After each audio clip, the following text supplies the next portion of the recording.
যখন তোমার কেউ ছিল না তখন ছিলাম আমি, এখন তোমার সব হয়েছে পর হয়েছি আমি। যখন তোমার কেউ রবে না রব শুধু আমি, আমার কাছে আসতে হবে মনে রেখো তুমি। তোরা চাসনি কিছু, তোরা চাসনি কিছু কারো কাছে খোদার বদলি ছাড়া, অন্যের ওপর ভরসা ছেড়ে নিজের পায়ে দাঁড়া।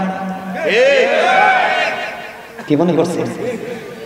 আরে আল্লাহ কয় কাগজের ঘুড়ি দেখছেন না?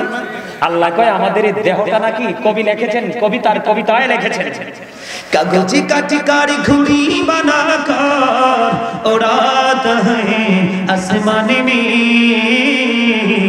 घुड़ी बेचारा क्या करेगा रोशी मौला का हाथ में।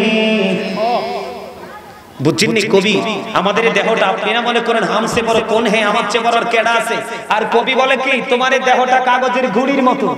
কিসের মতো? কাগজের ঘুড়ির। আরে দেহে যে রূহটা, যেটা আসল মানুষটা, কয় এটা হইলো রশিটার মতো। কিসের মতো? আর আজরাইল হইলো নাটাইর মতো। আর মালিক হলেন লা ইলাহা ইল্লাল্লাহ। আল্লাহ অর্ডার করতে দেরি, নাটাই দুইটা টান দিতে রশিয়ার দেরি হবে না। এখন আপনার আমার ক্ষমতা আসেনি থাকা, যদি আপনি ভালো কাজ করে যেতে পারেন, প্রাণ খুলে জিকির করে যেতে পারেন আল্লাহ এবং আল্লাহর হাবিবের, তাহলে আপনার জন্য পুরস্কার। আল্লাহর পথে শহীদ যারা উচ্চ তাদের শান, মহান খোদা করেন তাদের মন জীবন দান। রূহু তাদের বানাইয়া সবুজ বড় পাখি, জান্নাতুল ফেরদাউস বিছিয়ে দেন যতনে রাখি। সেথায় থাকি খায় তাহারা জান্নাতি ফলমূল, ওড়ে বেড়ায় রয় হামেশা খুশিতে মশগুল। আরে আমি বানায়া কথা বলেন, আল্লাহ বলেছেন ইনদা রাব্বিহিম ইউরযাকুন। এই পৃথিবীর বুকে যারা আল্লাহর ওলি হয়েছেন, আল্লাহর দিদার প্রাপ্ত বান্দা হয়েছেন, আল্লাহর প্রদত্ত নূরের জ্যোতিতে আশ্রয় নিয়েছেন, প্রত্যেকটা মানুষ জীবন দিয়ে আল্লাহর জিকির করেছেন, সুবহানাল্লাহ, রাসূলের সাথে প্রেম লাগিয়েছেন। কথা বুঝেন নাই আমার? এই নিয়ে আমি আসতেছি একটু পরে, একটু ধৈর্য ধরেন। আমি জিকিরের টপিকটা একটু এখনই শেষ করে দিচ্ছি, এরপরে আপনাদেরকে বুঝাবো ফিউচারটা যে কেমন হবে, এটা যে কতটা মজার একটা জায়গা, এই জায়গাটা নিয়ে একটু আলোচনা করে তারপর আমি নেমে যাব। আল্লাহর হাবিব সরকারে মদিনা তিনি বলে দিয়েছেন, বন্ধু তোমরা যখন জিকির করো এমন ভাবে জিকির করো মানুষ দেখতে যেন তোমাদেরকে পাগল বলে। আর আপনি জিকির করতেছেন, আপনি কোন জায়গাটা জিকির করতেছেন আপনি এইটাই আমি যদি বলি এখন উত্তর দিতে পারবেন না যে বাবা আপনার কোন জায়গাটা আল্লাহর জিকির করে, এই প্রশ্নটা করলে উত্তরটা দিতে পারবেন না এখন, কারণ ট্রেনিং নাই, তো এই জন্য এক্সপেরিয়েন্সও নাই। আমার কথা কি বুঝেন আপনারা? আরে যারা বলেন কত বড় মজার খবর। প্রত্যেকটা জিনিসকে ক্লিয়ার করার যেমন যন্ত্র আছে, ঠিক মানুষের মনের ঘরের যে নোংরা ময়লাগুলো দূর করার যন্ত্র আছে, সেই যন্ত্রটা হলো জিকির। সুবহানাল্লাহ, সুবহানাল্লাহ বলেন না? এবার জিকির মানে কি? সুবহানাল্লাহ। জিকির মানে কি? আলহামদুলিল্লাহ। জিকির মানে কি? লা ইলাহা ইল্লাল্লাহ। জিকির মানে কি? আল্লাহু আকবার। জিকির মানে হলো কাউকে ভালো কাজের জন্য ডাকা, জিকির হলো কাউকে অসৎ কাজের জন্য বারণ করা। নামাজ হলো মাওলার জিকিরের জলসা, যেই জিকিরটা একই জায়গায় দাঁড়িয়ে এবং বসে সম্পূর্ণ করা হয়, এটা হলো জিকিরের জলসা। যেমন নামাজ হলো জিকিরের জলসা, আর যেই জিকিরটা বিভিন্ন জায়গা পরিদর্শন করে সম্পূর্ণ করা হয়, এটাকে বলা হয় জিকিরের জুলুস। যে হজ হলো জিকিরের জুলুস। কিন্তু হজ তো সবার উপর ফরজ না, ঠিক কিনা বলে? আরে জোরে বলে। কিন্তু নামাজটা কারো জন্য বাদ দেয় নাই, ঠিক কিনা বলেন?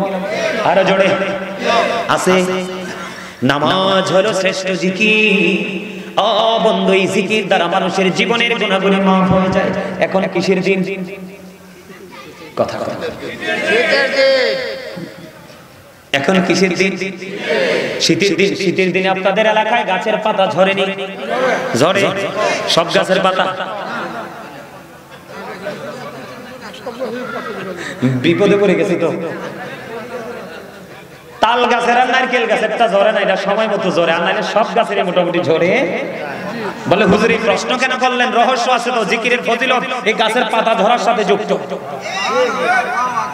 সুবহানাল্লাহ বলেন না? সুবহানাল্লাহটা অনেক কইতে পারেন না। এই যে আমি জিকিরটা লম্বা করতাম, আপনাদের দুর্বল দেখে জিকিরটা ছেড়ে দিছি। এই সুবহানাল্লাহ জিকিরটা সম্পর্কে আল্লাহ রাসূল হাদিস শরীফের মধ্যে এসেছে, রাসূল বলেছেন তোমরা যখন জান্নাতের বাগানে যাও তখন তোমরা জান্নাতের বাগান থেকে ফল খাইয়া নিও। কি খাইয়া নিও? ইয়া রাসূলুল্লাহ, ইয়া হাবিবাল্লাহ, নবী গো, এই জান্নাতের বাগানের ফলটা কি?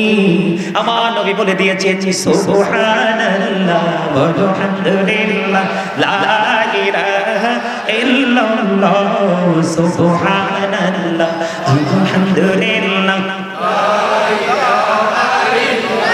লা ইলাহা ইল্লাল্লাহ মুহাম্মাদুর রাসূলুল্লাহ সাল্লাল্লাহু আলাইহি ওয়াসাল্লাম। আলহামদুলিল্লাহ বলো। জিকিরটা এত মজা। আসসালাতুল খামস ওয়াল জুমআতু ইলাল জুমআহ ওয়া রমাদানু ইলা রমাদান মুকাফফিরাতুল লিমা বাইনাহুন্না ইযা তুলিবাতিল কাবাইর। দেখেন জিকিরের ফজিলত কত। আমার দিকে তাকান সবাই। আল্লাহ রাসূল বলেছেন 5 ওয়াক্ত নামাজ, ফজর থেকে জোহর, জোহর থেকে আসর, আসর থেকে মাগরিব, মাগরিব থেকে ইশা, গ্যাপ আছে না নামাজের ফাঁকে ফাঁকে? এই গ্যাপগুলোর মধ্যে আমরা যখন চাই চোখের গুনাহ হয়, যখন কথা বলি তখন কারো বদনাম হয়, হয় কি হয় না? এরকম আমরা অনেক মনের অজান্তে অপরাধ করি না? এই 5 ওয়াক্ত নামাজের গ্যাপে যে অপরাধগুলো হয়, 5 ওয়াক্ত নামাজ পড়ার কারণে আগে পরে কাফারা হয়ে যায়। এরপরে ওয়াল জুমআতু ইলাল জুমআহ, এক জুমা থেকে আরেক জুমা, মাঝখানে একটা সপ্তাহের গ্যাপ। এই দুই দিকের জুমা সুন্দর করে পড়ার কারণে আপনার এক সপ্তাহের গুনার কাফারা হয়ে যাবে। এক রমজান থেকে আরেক রমজান পর্যন্ত, এক রমজান থেকে আরেক রমজান পর্যন্ত 300 দিনের ডিসটেন্স। নরমালি যদি ধরি কয়শো দিন? এই 300 দিনের মধ্যে এক বছর যে অপরাধ করেন দুই দিকে রমজানের কারণে কি হয়ে যায়?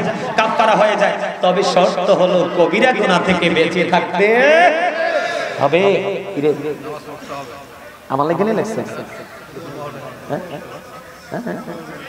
মহিলারা বাড়াইছে। আচ্ছা এটা হুজুর কি দিই? হ্যাঁ হ্যাঁ দেখছেন না ভাই? এত না ভালো হইছে। থাক থাক থাক থাক থাক থাক, রাগ হইেন না। কারণ যে যে দূর করব ব্যাগে করে দূরে নিতে পারবো, নিচে আর উপরে নাই। কি নাই? চেয়ারম্যান সাহেব কি বলে? যে যে দূর করবো এর দূরে তার ব্যাগে উঠবে আর বেশি। কারণ আপনি জাল বানাইছেন ফেলুন জাল, এটা তো ওঠার কথাই গুড়া মাছ, ঠিক কিনা বলেন?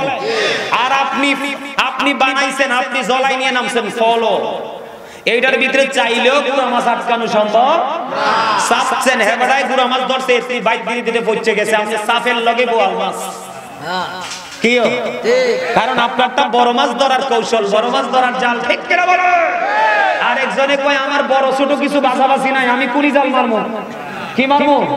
শিং, কই, মাগুর, রুই, কাতল যা আছে আয় টাইনা লইয়া বাইক। যেমন রুচি তেমন কাজ, যেমন কাজ তেমন কাজের ফল। একদম সোজা স্ট্রেট ফরওয়ার্ড কথা। আমাকে ডিস্টার্ব করেন না। হুজুর চলে আসবে, আমি আরেকটু ওয়াজ করতে চাই আপনাদের সামনে। নেবেন? নেবেন? কি চমৎকার না জিকিরের বরকতটা, মজার না? 5 ওয়াক্ত নামাজের গ্যাপের গুনাহ মাফ, এক জুমা থেকে আরেক জুমার গ্যাপের গুনাহ মাফ, এক রমজান থেকে আরেক রমজানের গ্যাপের গুনাহ মাফ। তবে রাসূল শর্ত দিয়েছেন কবিরা গুনাহ করো না, করলে কিন্তু বিপদে পড়ে যাবে। ঠিক কিনা বলেন? ওই যে শীতের দিনের কথা বললাম বন্ধু, আবু যর রাদিয়াল্লাহু তাআলা আনহু থেকে হাদিস কানা বর্ণিত, আমার নবী আপনার নবী সরকারে মদিনা তিনি বের হলো। বের হওয়ার পরে তিনি নজর দিয়ে দেখলেন শীতের দিনের কারণে শুষ্ক হয়ে গাছের পাতাগুলো বন্ধ জোরে জোরে পড়ছে। নবীজি গাছের ডালা স্পর্শ করলেন, আবু যরকে ডাক দিলেন। আবু যর উত্তর দিলেন লাব্বাইকা ইয়া রাসূলুল্লাহ, আমি হাজির। আমার নবীজি বললেন, রে আবু যর, তুমি তাকায়া দেখো শীতের দিনের কারণে গাছের পাতাগুলো কেমনে বিরামহীন ভাবে ঝরে ঝরে পড়ছে। আবু যর, আমার উম্মতগুলো, আল্লাহর প্রিয় বান্দাগুলো, নামাজ নামক জিকির, শ্রেষ্ঠ জিকির হলো কি নামাজ? কথা বলেন না কেন? এই নামাজ এটা জান্নাতেরও চাবি। আমার আগে আলোচনা করেছেন যিনি, তার আগে আলোচনা করেছেন যিনি, অত্যন্ত চমৎকার ভাবে তিনি বুঝিয়েছেন বন্ধু। ওই যে সূরা আনকাবুতের যে আয়াতটা, ইন্নাস সালাতা তানহা আনিল ফাহশাই ওয়াল মুনকার, তিনি সেই আয়াতের সূত্র ধরে আলোচনা করেছেন। পুরো আলোচনাটা আমি ওনার শুনেছি, কিন্তু উনি আলোচনাটা ভালো করে করতে পারেনি, সময় সংকীর্ণ। নামাজ পড়লে, নামাজ নামক জিকির করলে আপনার জান্নাতের চাবি অটো হাতে চলে আসবে। নামাজ নামক জিকির আপনি করতে পারলে পৃথিবীর সকল নোংরা কাজ আপনার থেকে দূর হয়ে যাবে। নবীজি আর মজার খবর দিলেন, দিলেন, রে আবু যর নজর দিয়ে চাইয়া দেখো শীতের দিনের কারণে গাছের পাতাগুলো কেমনে ঝরে ঝরে পড়ছে। আল্লাহর বান্দাগুলো এই কপাল যখন নামাজ জিকিরের মাধ্যমে আল্লাহর কুদরতি কদমে যখন নামাজের মাধ্যমে সিজদাটা দিবে, আল্লাহ রাব্বুল আলামিন ওই শীতের দিনের গাছের পাতার মতো তার সবগুলো গুনাহ মাফ করে দিবে। তার মানে আমলনামা থেকে সব গুনাহ ওই শীতের দিনের গাছের পাতার মতো ঝরে পরিষ্কার হয়ে যাবে।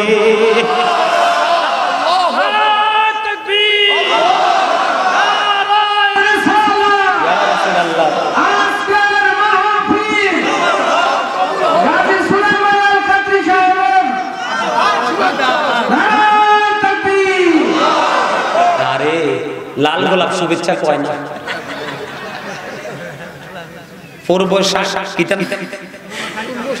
পূর্ব শাসনের পক্ষ থেকে লাল গোলাপ শুভেচ্ছা এটা কয় না, এটা ভুলে গেছি। নাই নাই লাল গোলাপ না। আলহামদুলিল্লাহ বলে। দেখেন এবার আমি একটু নেগেটিভ সাইড নিয়ে আলোচনা করব, আর একটু মজা করছি, একটু নেগেটিভ সাইড নিয়ে আলোচনা করব। এতক্ষণ আমি পজিটিভ দিক নিয়ে আলোচনা করেছি। সম্মানিত উপস্থিতি, আবার আমার দিকে তাকান। এই যে আমি এতগুলো কথা বলেছি, এই জন্য বলেছি আমরা যখন কবরে যাব, দেহ থেকে আত্মাটা বের হয়ে গেলে আপনি আমি ডেড হিসাবে